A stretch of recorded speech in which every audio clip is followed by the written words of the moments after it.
As of 2023, I've completed 10,000 hours on Upwork. Here are the 3 top tips that I have for getting clients to come to you, how to approach clients, and also how to close the deal. I stumbled for over a decade trying to figure this out, so I'm gonna help you skip ahead that 10 years. I'm gonna break it down into these 3 steps so it's really easy for you.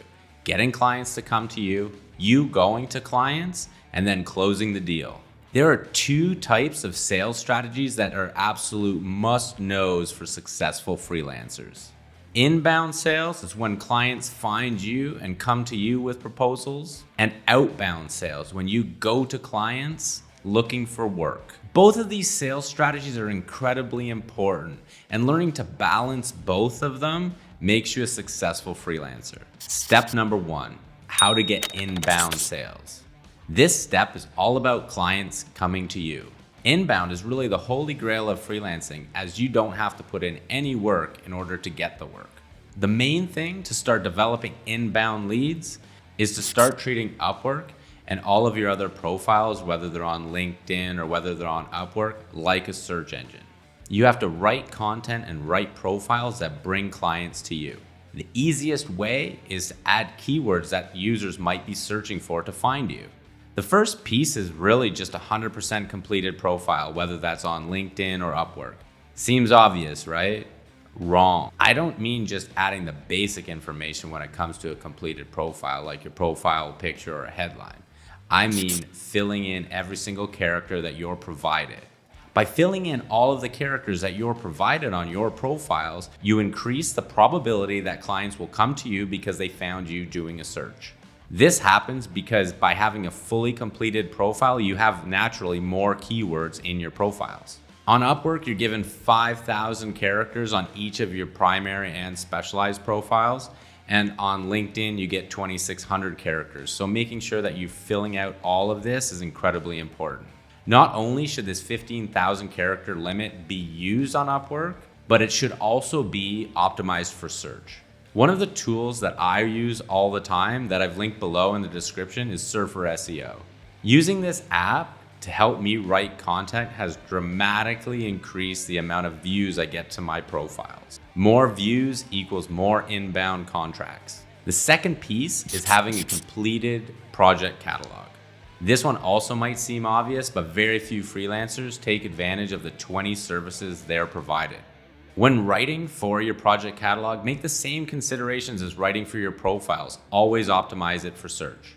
Many freelancers feel that the project catalog is frustrating simply because it commoditizes services, but this is becoming normal online now. You can stand out by creating better thumbnails, by better descriptions, and better titles. I wouldn't focus so much on pricing.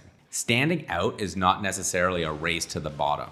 Not every service can be done for $50 to $100, and nor should you be aiming for that. Your whole goal here is to stand out. So if you have a wide range of services, you should have a wide range of pricing as well. Step number 2, how do you develop outbound sales? Outbound sales is really just about convincing the client that you're the one for the job. Outbound sales happens when you search for projects and submit proposals to them. Outbound sales are great, but they have a higher customer acquisition cost.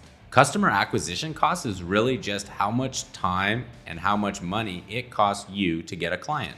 This cost has to be factored into your overall project budget. Please remember to like, subscribe, and hit the bell icon to turn on notifications for my next videos. I found that on average, on Upwork, and even on LinkedIn, it costs around $100 worth of time and other expenses in order to get each client. The first piece of the outbound sales puzzle is finding the right projects. On Upwork, go to the Find Work tab and make sure you're making the adjustments to fine-tune customers for you.